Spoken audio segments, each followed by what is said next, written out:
Czechast, a podcast in English about Czech and Moravian society, history, culture and economy. Hello and welcome to Czechast, the podcast in English about all things Czech. I'm Vít Pohanka. Our own Radio Prague International broadcasts today in several languages, bringing news, culture and context about Czechia to audiences around the world. We've been doing so for more than 90 years, close to a century. But in an age of social networks and instant global communication, I think it's fair to ask, what is the role of such international broadcasting today? And does it still make sense to broadcast from Prague in Czechia, in English, German, Russian, French, Spanish and Ukrainian? I thought it might be worth putting that question into a broader historical context, looking at how and why international broadcasting actually began, how it developed during the Cold War, and what has changed since. And for that, I could hardly think of a better guest than Petr Brod. Foreign radio and television stations are also very reluctant to watch in detail what's happening in a country like the Czech Republic or Slovakia. There are hardly any permanent correspondence of major Western media in those two countries. So I think that at such a time, the services of a radio like Radio Prague International are irreplaceable, and their loss would be catastrophic, I would say, to the image of the Czech Republic abroad. If you've listened to Czechast before, about a year ago, you may remember our earlier conversation about his life. So, just a brief reminder, Petr left Czechoslovakia after the Warsaw Pact invasion in 1968 as a very young man. He studied in Germany, the United States and the United Kingdom and went on to work for the BBC World Service in London and later for Radio Free Europe in Munich. Two institutions that played a crucial role in shaping the information space in the second half of the 20th century, not just in Central Europe. I'm very glad he found the time to join me, and here is our conversation about international broadcasting in time and space.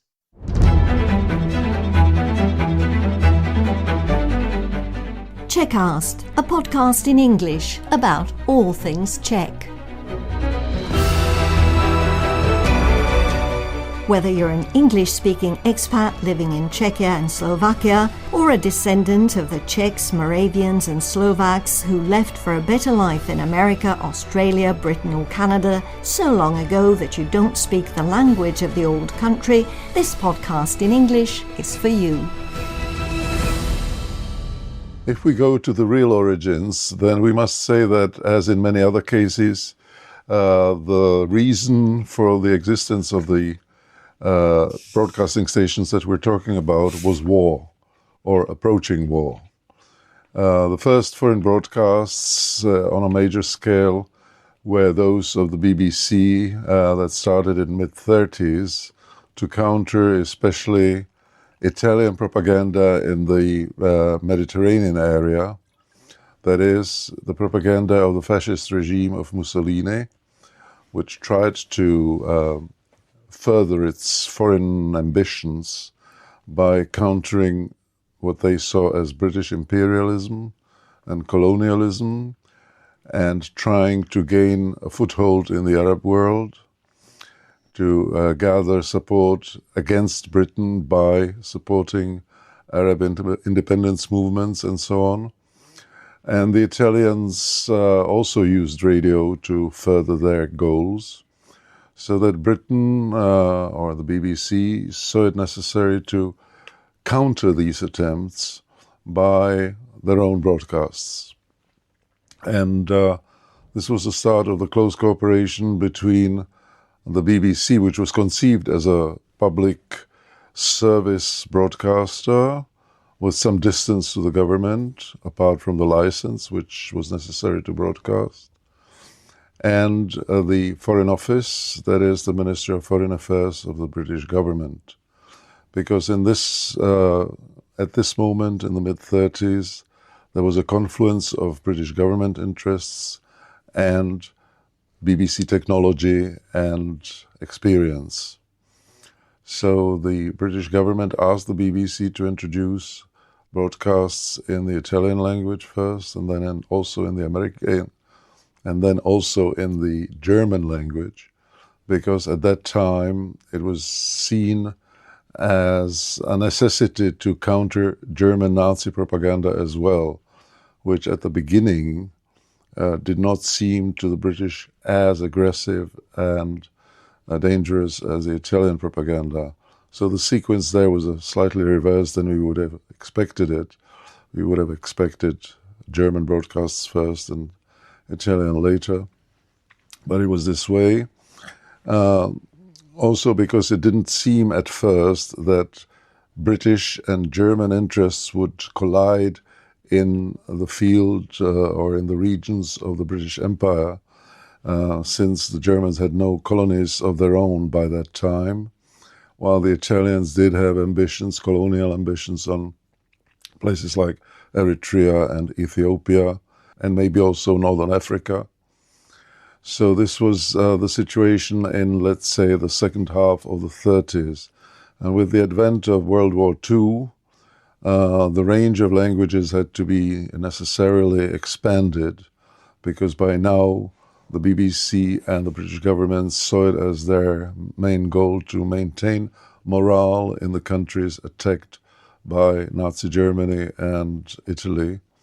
And therefore, the range of languages was extended to French, for example, because of the German attack on France, to several Balkan languages because of Italian expansion there and later German expansion in the Balkans, to several Central European languages, including Czech and Slovak, which, however, were grouped together in one department of the BBC External Services, because Britain was still acknowledging the existence of the Czechoslovak state, even if part of it was under German occupation.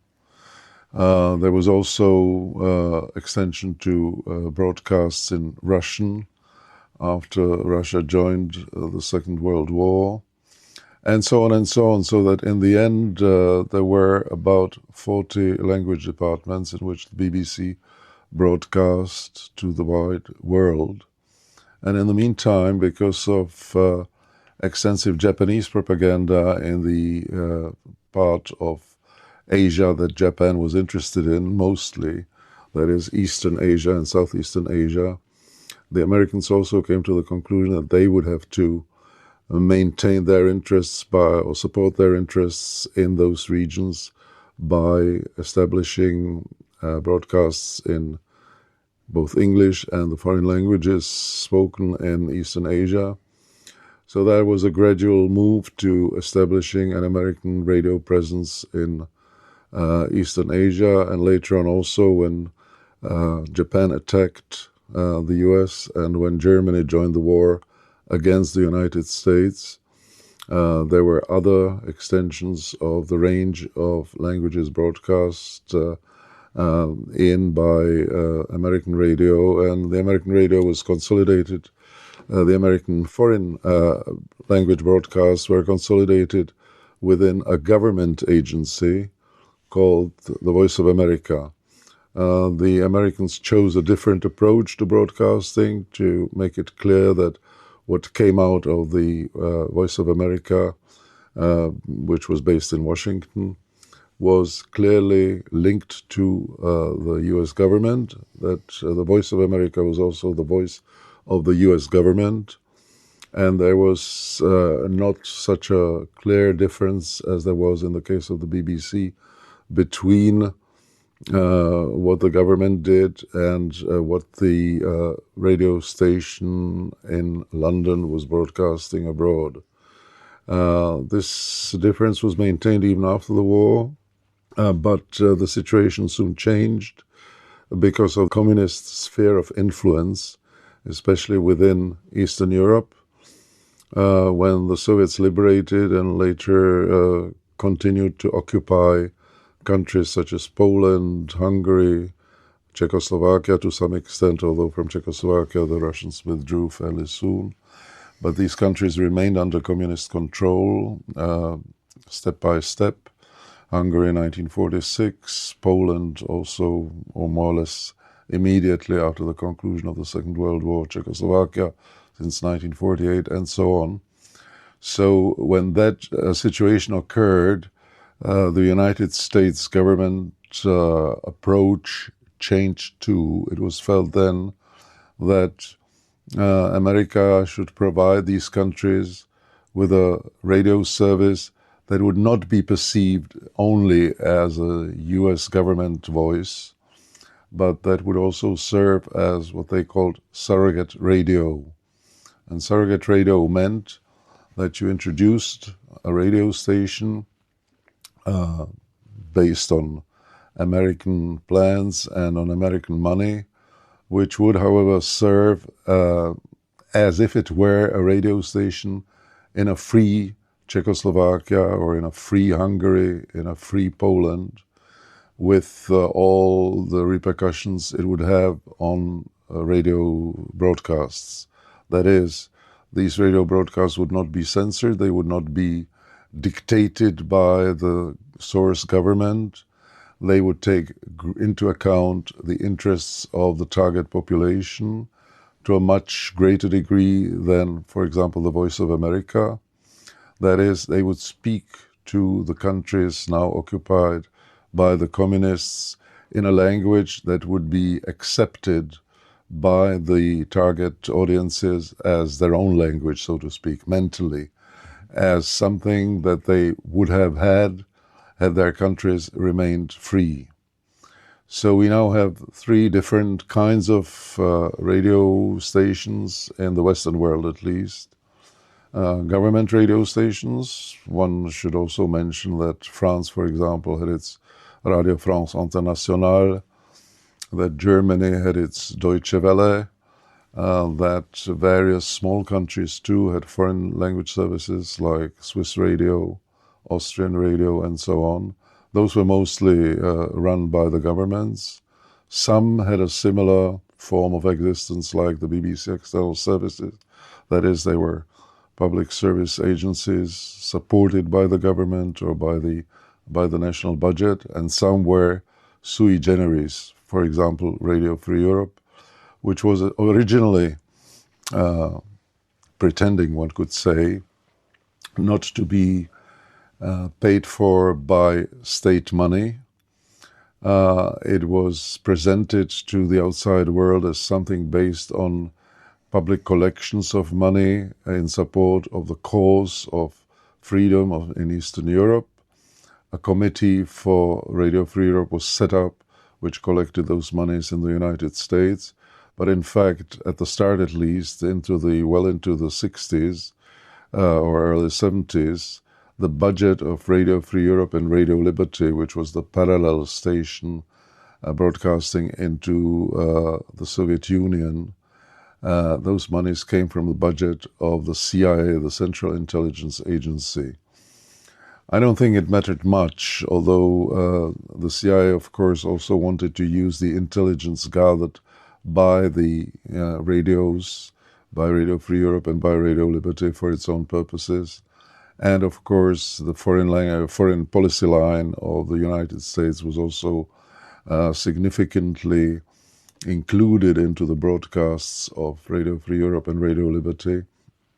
But I think that the original goal of establishing a surrogate radio, which would have been accepted by the target audiences, was finally achieved, and that the radios were such mighty instruments of influencing public opinion in the communist countries that those countries reacted by jamming those stations in a very brutal way. Throughout the 50s and 60s, most of them did so. There were lulls in some of the jamming.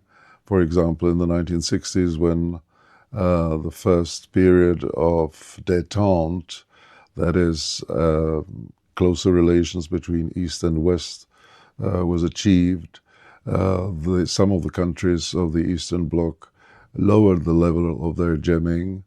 But in the 1970s, with the advent of the Second Cold War, The jamming went up again and remained in operation for most of the time until the late 1980s. In the case of Czechoslovakia, it only ceased in 1988. I actually remember 1985, I think, when I was preparing for Maturita, the final exam in English, and I was already listening to BBC World Service in English at that time. But am I wrong to remember that under Gorbachev they stopped jamming BBC World Service at that time? That's right. Yeah, yes, that was slightly it was even earlier than that. It, I think the jamming in the case of the BBC stopped sometime in the early 60s with the Khrushchevian approachement, or with the Khrushchevian détente, or with the thaw in foreign policy, which occurred between East and West under Nikita Khrushchev and Richard Nixon and other American leaders. Nikita Khrushchev was ousted from power in 1964, after which Soviet policies hardened, but the full extent of jamming did not return in the 60s. You had the unique opportunity to work both for BBC World Service, the Czech section, and then later Radio Free Europe. From the inside, if you were to describe the main differences, how these institutions kind of operated, what was it like to work there, and what were the differences? The main differences, I would say, was quantitative. That is, the number of transmissions by the BBC was limited, and the extent of time devoted to those transmissions was limited, while Radio Free Europe, in the case of the Czechoslovak service, for example, maintained an almost round-the-clock operation. It was not everything was original broadcasts. There was some repetition, also because of the reception conditions that were better at night, due to the physical laws governing the dissemination of shortwave transmissions. And at night also the jamming stations were not as effective as they were during the day. So that was one of the reasons why many of the programs of Radio Free Europe were repeated throughout the 24-hour cycle. And it also lightened the burden on the workers and editors at the radios.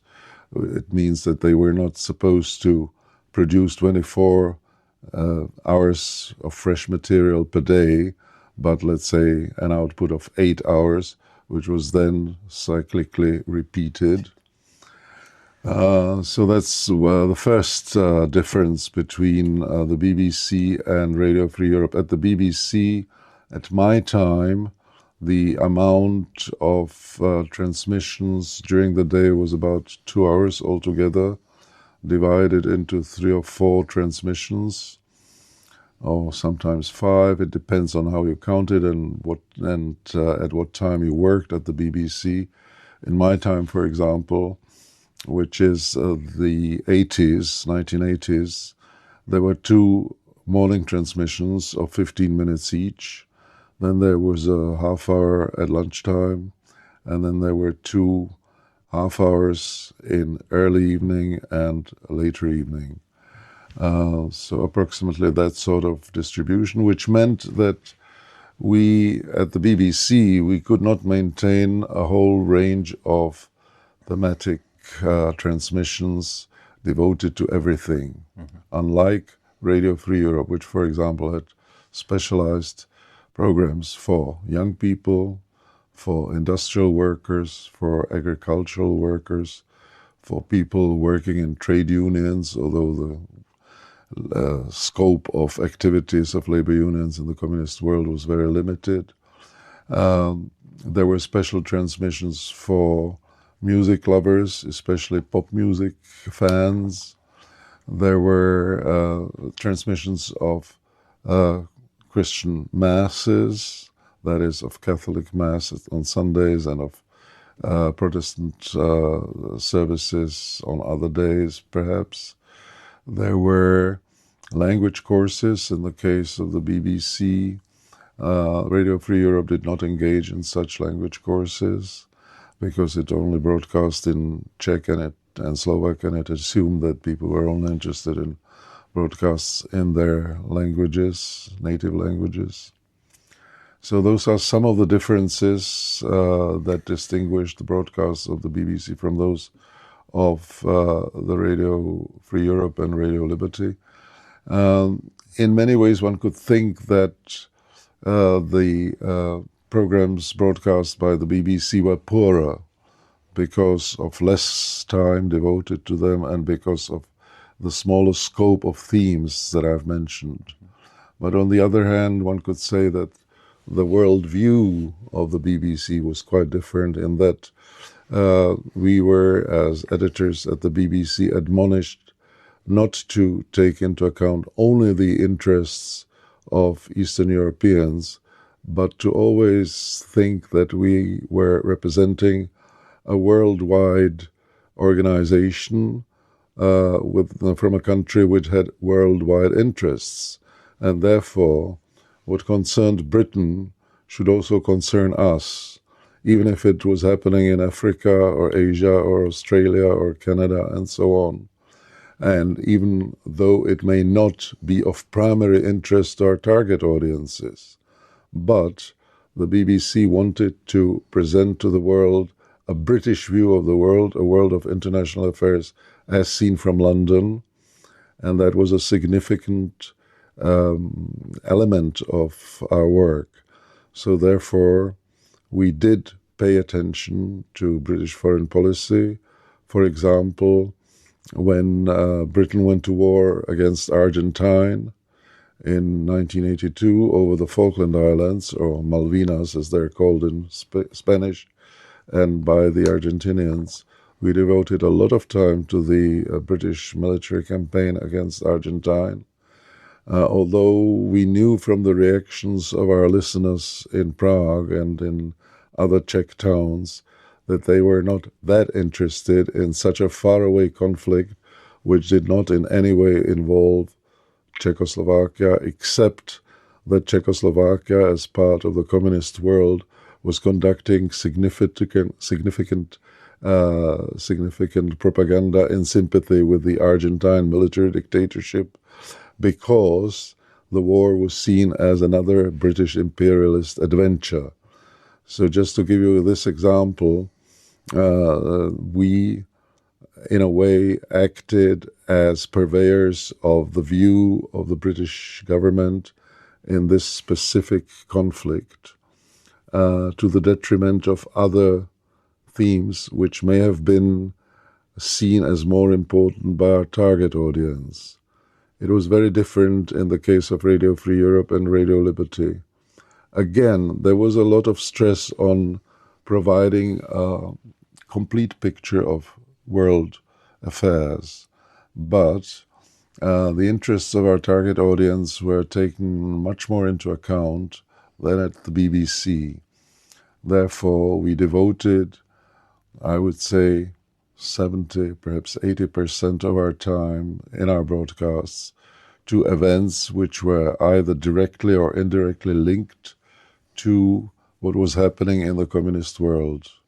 To give you another example right now, another exotic example, because there was a civil war going on in Angola, in which forces supported by the Soviet Union and Czechoslovakia on the one side were fighting forces supported by Western countries and to some extent by Southern Africa.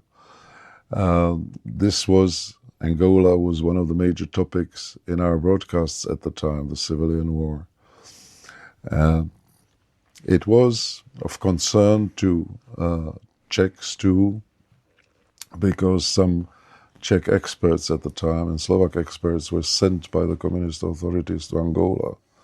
And therefore their fate, for example, when they were abducted by the pro-Western forces within the civil war in Angola, their fate was of concern to their families in Czechoslovakia. So I would say that at Radio Free Europe, as I've said, about 70 to 80% of the broadcasts were devoted to affairs concerning or developments concerning the communist world in general, and Czechoslovakia as a special case, and about 20 to 30% to events elsewhere in the world. Am I right to assume that there were many more Czechs and Slovaks working for Radio Free Europe than BBC World Service in London? Definitely, but this is also...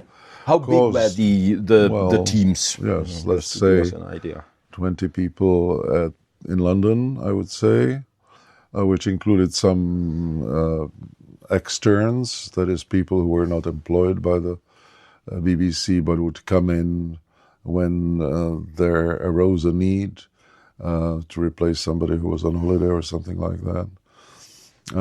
In the Munich stations, let's take the Czechoslovak service, as I knew it in the late 1980s, I think there were between 80 and 100 steady employees, some of them on part-time jobs. But the division of labor was much more detailed within Radio Free Europe than in London. In London, you had to be much more versatile, I would say. You had to produce programs on political affairs, on technical affairs, on business affairs, on cultural affairs, sometimes doing 2 or 3 different jobs of this kind within the week. While in Radio Free Europe, with much more specialized programs and programs for special target audiences, you would specialize more in your own work. So there were people who were only doing political commentary. There were people doing only magazine programs, which took a lighter approach and lighter touch, and which included a lot of material from Western societies, fashion, music, customs, and so on and so on. In Radio Free Europe, you also had your own technicians, that is Czechs or Slovaks, who were working as studio managers, while in London there was a pool of English men and English women who were working as studio managers. You also had the difference in Radio Free Europe between editors and speakers. Some editors also spoke on the microphone. Most editors also spoke on the microphones, but there were also specialized speakers for newscasts, for example, which wasn't the case in the BBC, where you wrote the news in Czech and you then presented them on the microphone by yourself. In Radio Free Europe, these were different functions. Obviously, after the fall of communism, I think I'm not wrong if I say that a lot of people thought, that this could spell the end of BBC World Service. I mean, at least its broadcast to Central Europe. Was there something that surprised you as a person who had personal experience from both these institutions, that they actually, went on broadcasting for quite a long time? Well, yes, all this was quite surprising in a way, because suddenly there was no need for surrogate radio in Czechoslovakia and later in the 2 republics that evolved from its division, the Czech Republic and the Slovak Republic, because the local public radio stations at first were transformed into normal democratic radio stations for public service, and later on commercial radio stations emerged and so on. So there was a great range of radio stations that the local audiences could select from. But I think that the tradition of all-talk radio represented by Radio Free Europe and the BBC World Service, that is, radio stations that were based almost exclusively on word programs, if I ignore for the time being the occasional music program, that this was very strong, and that many audiences were used to those foreign broadcasts to the extent that when such radio stations were not immediately offered on homegrown basis, they still maintained their loyalty towards the foreign broadcasters who did maintain that tradition. Remember that, for example, All Talk Radio in the Czech radio, that the public service broadcaster in the Czech Republic only emerged about 20 or 25 years ago, when a special news and current affairs service was first established, which is now known as Czech Radio Plus. It used to be Radio Česko. It used to be Radio Česko. They started broadcasting 2005, if I remember correctly. Yeah. So 21 years ago, yeah. Which is relatively late, given that normal conditions for the emergence of such radio stations started in 1990, let's say. So therefore we were, in a way, fulfilling a bridge function. I mean the foreign broadcasters. We were fulfilling a bridge function towards the future existence of All Talk Radio or news and current affairs stations in this country. And that sort of justified our continued existence until fairly late. You know, we met when I worked under you at the Czech section of the BBC World Service, and I have to admit that already then, I mean, it was a priceless experience for me, very formative, I would say. But already in 2001, 2002, I thought this won't last too long, because we were already members of NATO, Czechia was. We were preparing to enter European Union. And my logic was, I mean, why would the British finance broadcast to Czechia, Slovakia, Poland, etc.? What did you think at that time? I was thinking along similar lines.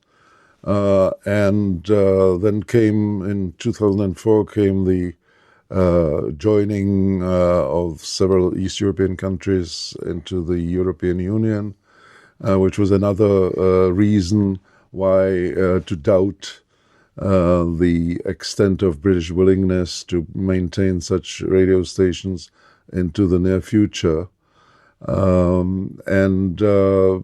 To some extent, I understood the position of the British government, which was seeking monies for other purposes within foreign broadcasting by saying, I mean, they were saying it at the end explicitly in London, that once the target countries were members both of NATO and of the European Union, they didn't need that kind of development aid that had been provided by the radios since the 1930s, that is, development aid in establishing democratic institutions and maintaining them, and maintaining free media and so on, that now free media were a firm part of the social structure of those countries, and therefore the British taxpayer would not have to pay for them. I think the decisive moment came with the advent of new technologies such as internet and foreign television broadcasting. And this was also one of the main arguments used by the Foreign Office towards the BBC in around 2004 and 2005, namely that the BBC had to go with the times and establish television services for such important areas as China and the Arab world.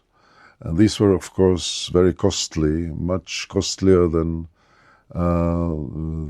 normal radio transmissions. And therefore, cuts had to be made somewhere, and those cuts were logical in the field of former communist countries. If we, now look at the Czech radio, obviously there was Czechoslovak radio, Czechoslovak external service, if we call it like that, actually started in the 1930s. And what originated as a kind of instrument to face the German, the Nazi, rather than the Nazi propaganda. Czechoslovakia had to defend itself, but then came communism, and Radio Prague, as it was called then, broadcast in many languages, including Arabic. And then again, after the end of communism, I suppose there were questions whether Czechia needs, or first Czechoslovakia and then Czech Republic needs such an external service. What do you think about that? Does Czechia need that? I think it does. in the sense that every country needs such a service as part of its soft power.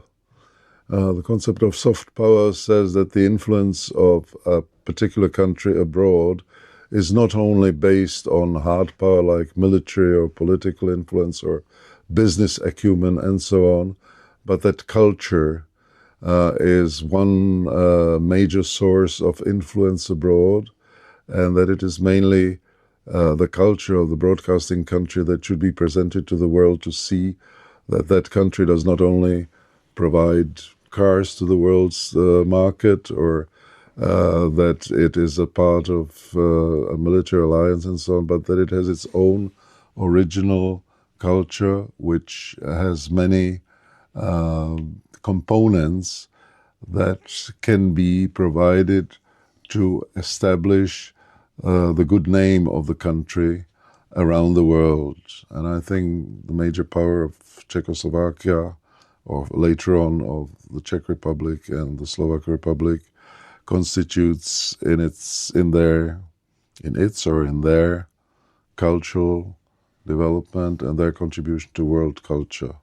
So I see foreign broadcasts in this respect as mostly a cultural service to the outside world, which enables those target countries to understand more of the Czech Republic than they would have been able to perceive if they were following car exports to their countries.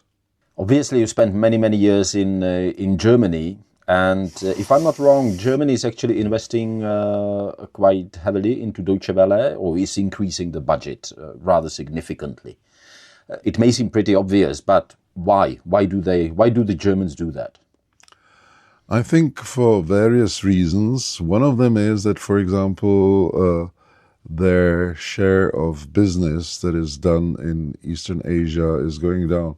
Let's take the latest example. Volkswagen, the car producer, is withdrawing from China, which was one of its major targets. Now, how do you keep a sort of influence on the Chinese minds by other means than radio or television services, to influence those people in China who are interested in Germany? And it is much cheaper than anything else. You don't have to establish 50 Goethe institutes, that is, German cultural centers in China, which would have been extremely costly. They do maintain one Goethe Institute in Peking and one Goethe Institute in Shanghai, I suppose. But I think it's much easier to maintain influence over Chinese people interested in European and German culture, especially, by broadcasting to them. In this respect, I want to ask you again about Radio Prague International, but let me just make this kind of mental note. Recently, I started watching France 24, which broadcasts in English. I spent a few years... And in Arabic, for example. And in Arabic, yes. And I spent a few years in France in 1990s. I can't imagine that back in the 1990s, they would have a broadcast in English, full television channel, as they do now. So does Deutsche Welle, for example. The output that they do in English is large. Again, this might seem pretty obvious, but do you see also, do you confirm, this kind of tendency to broadcast in English wherever, you are broadcasting, whether you are broadcasting from Germany or France or other countries? I think so, because, again, it's a sort of answer to the fact that such broadcasting stations are now emerging all over the Arab world. Let's think of Al Jazeera, and there are many other Arab-speaking or foreign language-speaking Arab stations emerging in the Middle East and North Africa. So in a way, the French obviously feel that they have to have their own answer to that, and that to maintain the French influence around the world, which, for example, has suffered because French is not anymore the main international language as it was in the 19th century, for example. and that it's not the main language of international diplomacy anymore, and so on. That French interests can be maintained by this means, rather than the establishment of thousands of Alliance Française institutes around the world. Let's take a recent example. France is being asked by the United States to provide some support for its operations in the Gulf of Persian Gulf, in the Persian Gulf, in the Straits of Hormuz, and so on. And it is sort of making gestures, sending out some military vessels, and so on and so on. And it has to explain its actions to the Arab world. And radio and television services are the easiest way to do that, rather than diplomacy, which reaches only a limited circle of the Arab society.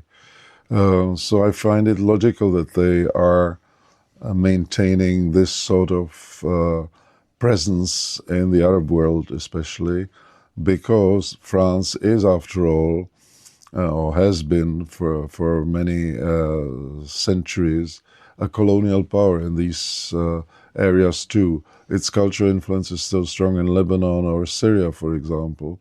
So I understand their behavior and support it. Peter, I would love to talk to you much, much longer, but we've been taking up a lot of your time. Let me ask you again, and you may perhaps even repeat yourself a little bit. Is there still a meaningful place in the global media landscape that we are talking about for a station like Radio Prague International, which, obviously means are limited, and present government doesn't see that probably as important as some other people might consider it important? I think there is such a role. It is to be maintained, provided it remains within the established rules of public radio service, provided there is no strong governmental influence or direction, because one of the functions of such radio must be, for example, to explain to the outside world what has happened in the Czech Republic with the last change of government. Why is suddenly the Czech Republic behaving differently within the EU? Why is its government now closer to the two Visegrad states of Hungary and Slovakia? Why has it a greater distance to Poland? Why does the present government have an inclination to have more understanding for the actions of the Russian Federation? And so on and so on. At a time when Western newspapers devote very little time to Czech and Slovak affairs, or when foreign radio and television stations are also very reluctant to watch in detail what's happening in a country like the Czech Republic or Slovakia, there are hardly any permanent correspondence of major Western media in those two countries. So I think that at such a time, the services of a radio like Radio Prague International are irreplaceable, and their loss would be catastrophic, I would say, to the image of the Czech Republic abroad. Petr Brod, thank you very much. You're welcome.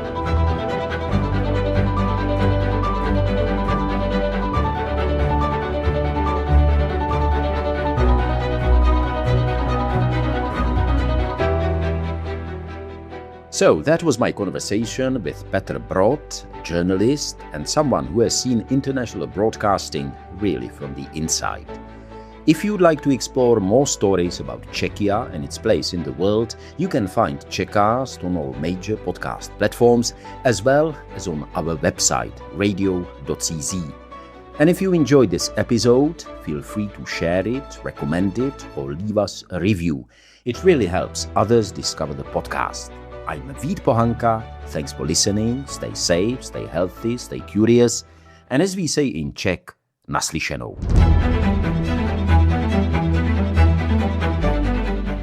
Czechast, a podcast in English about all things Czech.